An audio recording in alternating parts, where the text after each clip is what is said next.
E eles descobriram essa maravilha de manipular a taxa de câmbio em períodos de véspera de eleição para falsear um barateamento das coisas para ganhar a eleição. Foi o que o Lula fez. O Lula arrebentou o país criando esse conforto nacional consumista. Foi o Lula ou foi a Dilma no segundo mandato? Não, o Lula expandiu o consumo e criou um passivo externo monstruoso que fechou a conta miraculosamente porque os preços dos produtos brasileiros lá fora estavam bombando. Foi uma aposta que deu certo. Para ele, sim. Mas se a gente imaginar... O Brasil deu certo, não deu durante o período dele? Sim, mas é a mesma gente. É o mesmo partido, o mesmo ministro, a mesma pessoa. Ele dando as cartas e tal. Quebraram o país. Que é como se tu agora fosse o seguinte, eu vou começar a gastar por conta, esqueço minha dívida, vou começar a gastar por conta, e pelas tantas, tu perde a renda. Que é o que aconteceu. O Lula pegou o crédito eu estou falando números para a gente discutir.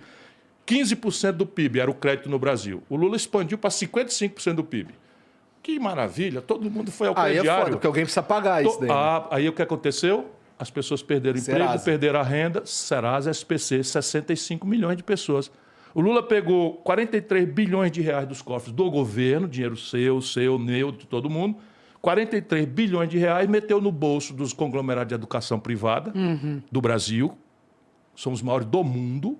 Meteu no bolso dos caras e deixou no meio um estudante endividado, fiéis. Se gaba. Abri vaga... Porque... Mas o ProUni foi legal. O ProUni também é dinheiro público. É dinheiro público. Fiscal. Mas por exemplo, eu me formei no ProUni. Não faz mal. Eu estou só lhe dizendo o seguinte, que não existe almoço de graça. Com certeza. Então é o seguinte, o que é que você se formou no ProUni? ProUni é uma boa iniciativa, mas o que é? A universidade é uma empresa que ganha dinheiro, que tem lucros astronômicos, boa parte delas, e devem impostos ao governo. Deve FGTS, deve não sei o que e tal. O que é que o Lula fez? Entregou os impostos que deviam ter ido para os cofres públicos para eles em troca de bolsa. Resultado, explodiu no Brasil Arapuca, privada, e EAD, esses tudo bem, um camarada, você acabou de dizer, não, eu me formei com o ProUni, legal para você.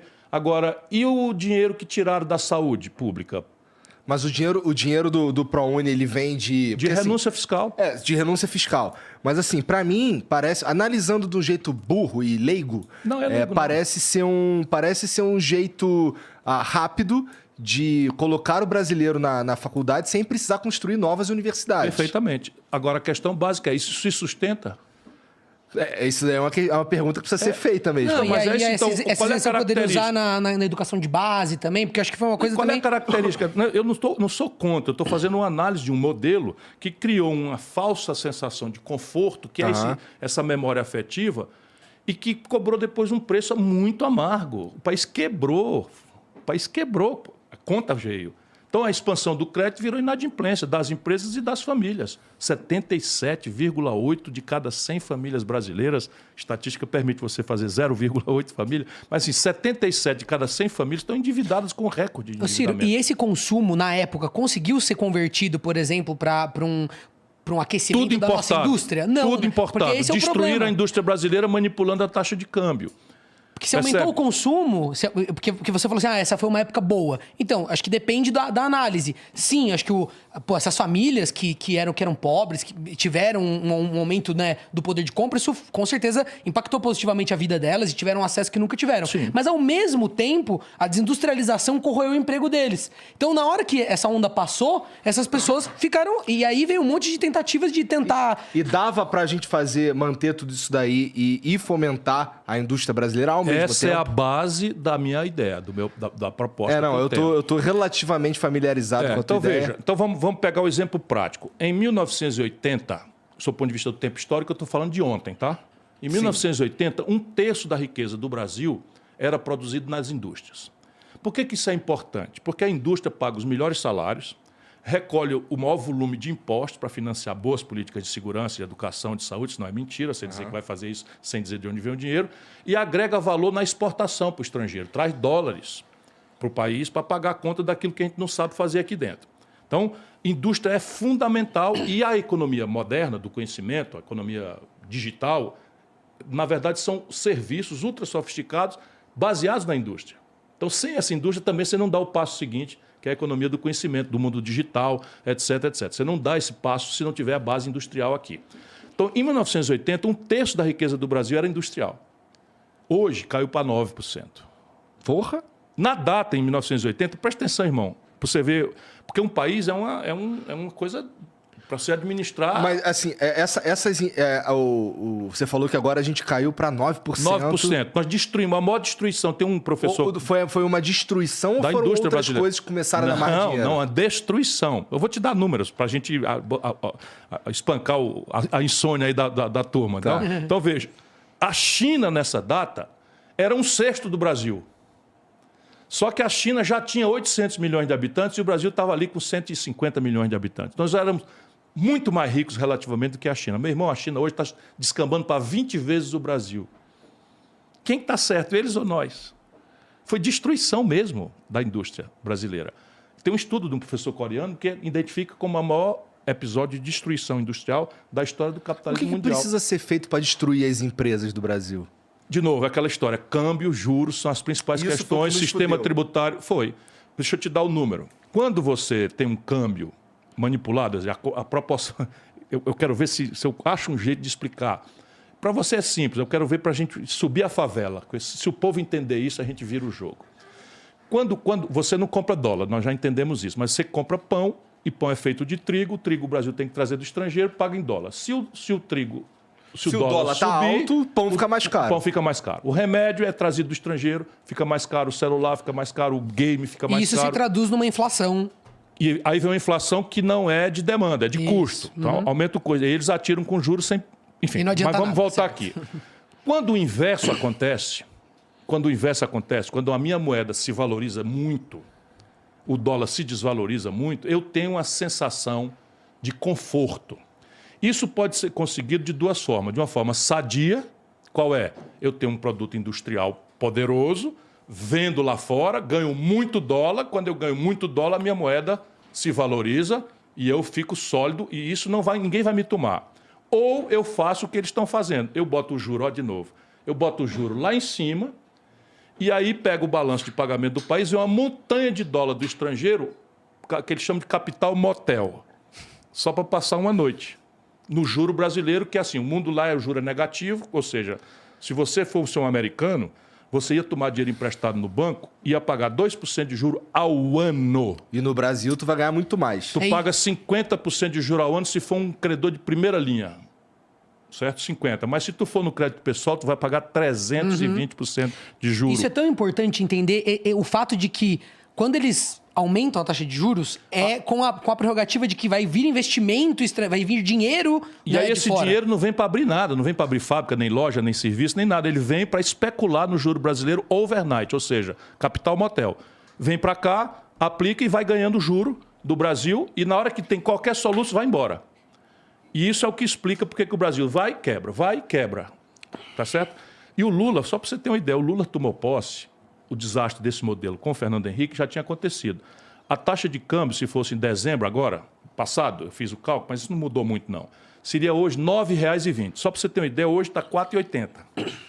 A valor constante, se o Lula tivesse tomando posse em dezembro agora, a taxa de câmbio estaria R$ 9,20. 8 anos depois, já com a inflação dentro, ele entrega para Dilma 1,75. Ou seja, aloprou, a moeda brasileira se valorizou como nenhuma outra moeda do mundo. Por quê? Porque o Brasil aumentou a exportação, porque isso aqui. Não, juros altíssimos, capital motel aqui dentro. Artificialmente, nossa moeda se valorizou, todo mundo ficou mais barato sair de São Paulo para Miami do que ir para Fortaleza, todo mundo comprando no celular, todo mundo se endividando, não sei o que e tal. Veio a Dilma e quebrou. Mas calma, ao mesmo tempo disso... Que essa é a chave. Ao mesmo tempo disso, acontece um processo por causa da tributação, como ela é feita, e dos juros altos, das empresas e as indústrias irem se desfazendo. Sim, porque o juros está tão alto, vai passando os anos. Se o importado fica mais barato, o seu não compete. Você tem problemas, como ele está falando, sistema tributário caótico, que é o mesmo. E aí você tem aberrações. Aberrações assim, tipo, no mundo, você tributa mais progressivamente os ricos e menos os pobres. No Brasil é justamente o inverso. Hoje, no Brasil, sem que as pessoas saibam, uma cidadã diarista que está saindo da favela para cumprir uma jornada de trabalho aí informal, sem carteira assinada, usa o celular, 40% da conta dela é imposto. E um super rico não paga nada. Não, e assim, é muito mais cruel também, porque assim, você está falando de uma conta de celular, mas comprar um shampoo Sim. Eu vou pagar o mesmo imposto que o cara que tá fudido pra caralho. Por isso que o mais eficiente seria a gente... Porque eu entendo que quando o imposto... Tem jeito essa porra? Claro que tem. Tem que ter, porque o que acontece? Já é feito em outros países, tá entendendo? Aí Essa questão de colocar o imposto muito no consumo, e aí depois na hora de tributar o lucro, que a gente não tributa das empresas, faz o quê? Até do ponto de vista de quem tá empreendendo, você fala assim, não, eu não vou ficar comprando computador, não vou ficar comprando...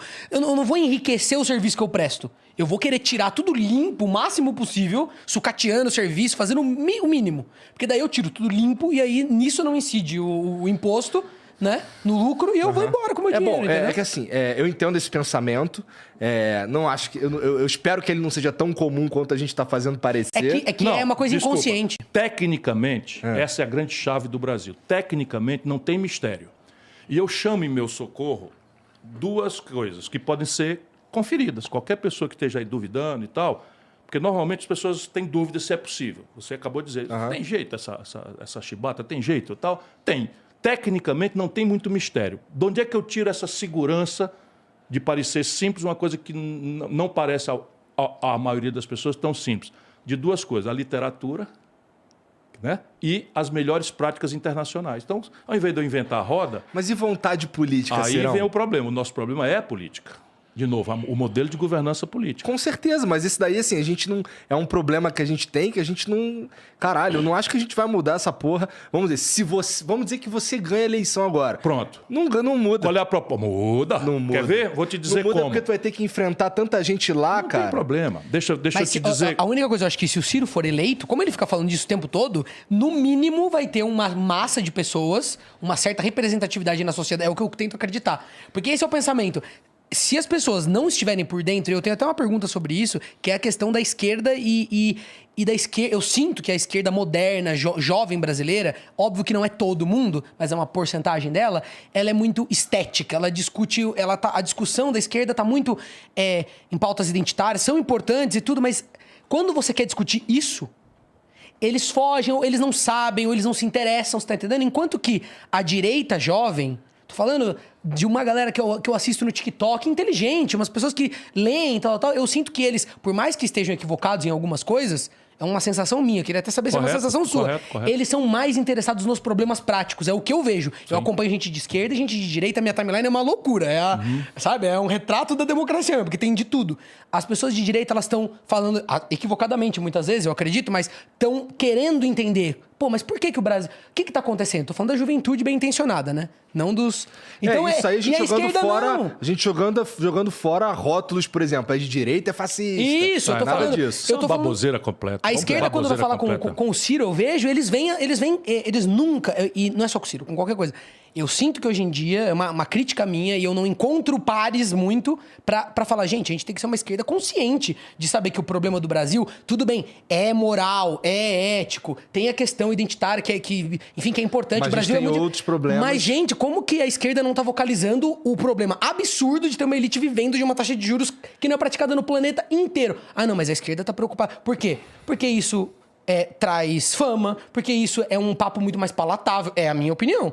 Eu acho que isso atrai muito mais o público. Você tem lá uma base de jovens, você vai ficar explicando taxa de juros para o seu público? Não, você vai falar do que o público jovem vê nos filmes, vê representado, sabe, na cultura. Mas isso, Rolandinho, nós não devemos sofrer mais do que já estamos. Embora eu queira voltar na ideia de que é possível, tá certo? Mudar, eu tenho uma proposta objetiva, como todas as minhas, para ser criticada, julgada, mas, enfim.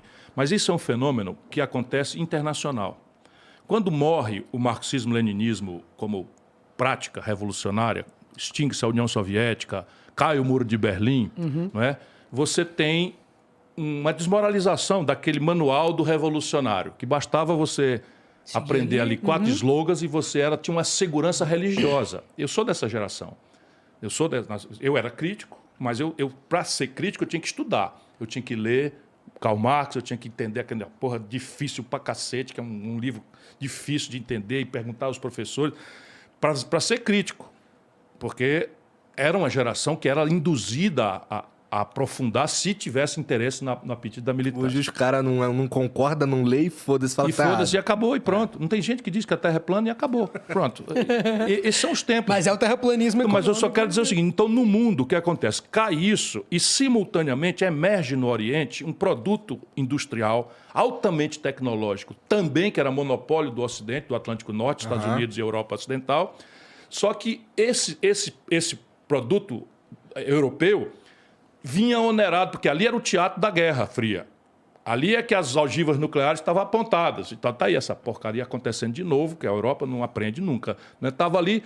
Então eles desenvolveram uma espécie de sincretismo entre o socialismo e o liberalismo, o capitalismo, que é a social-democracia, o welfare state. Para que esse welfare, o estado de bem-estar social, oferecesse equidade, que era o grande apelo ideal do socialismo, era, conciliando com a iniciativa privada, era preciso financiar isso. E esse financiamento ficou muito caro. Quando eles não tinham competição pelo imperialismo, agora estava revendo um filme da colonização inglesa ou da colonização francesa na África, ou da colonização alemã, italiana, até muito pouco tempo. Então eles supriam com isso. Quando acabou o imperialismo, pelo menos explícito, e emerge um produto oriental desonerado dessa cunha fiscal, nasce o neoliberalismo. Isso é tudo problema deles, não tem nada a ver conosco aqui dentro. Só que a esquerda brasileira, lê-se PT, tem um chefe que não lê, não estuda, não gosta de quem lê, nem gosta de quem estuda. Ele acha isso uma coisa deplorável. A visão de mundo do Lula é a apologia da ignorância. Isso é uma tragédia. E aí fica todo o pensamento acadêmico, os cientistas, os jovens, os intelectuais, etc., os artistas, todos replicando pelo ideário simbólico de um operário que veio retirante do Nordeste e tal, e o mundo foi mudando de forma sofisticada e a gente imitando, no melhor hipótese, isso que você está falando. De onde é que nasce isso? É da esquerda do Partido Democrata Norte-Americano, que não podem discutir mudanças estruturais no modelo, não é? E então tem que dar um ideário para quem tem espírito de solidariedade com os mais fracos, os desvalidos. Então vem toda essa agenda identitária. Copiaram com casca e tudo e aqui dentro colidiram com a moral popular de uma forma chocante. Ou seja, não existiria o Bolsonaro se não fosse esse grosseiro equívoco que está se repetindo. O Bolsonaro, se fosse julgado como um presidente, a inflação explodiu na mesa do pobre. Você não tem ideia, um quilo de carne de segunda está chegando perto de R$50. Ou se eu tenho ideia. Tem ideia, pô. Pois é. Percebe? A população, 38 de cada 100 trabalhadores brasileiros estão ganhando menos do que o salário mínimo. E o salário mínimo brasileiro só perde em valor de compra para o da Venezuela. E a cesta básica em 1.100. Comendo o salário mínimo quase todo. Percebe? Então, é um desespero. E esse ideário, essa discussão maluca, não diz nada para o povo. Nada. Para a pessoa que está com... Não, que está ali povo. Faltando arroz, faltando carne. Negócio de sistema de impostos. O cara que circula em São Paulo de helicóptero, de jatinho, ou desce para a Baixada Santista para pegar um iate, uma lancha, não paga nem um puto de PVA, porra. E o cara que está ralando aí com a motocicleta paga 4%.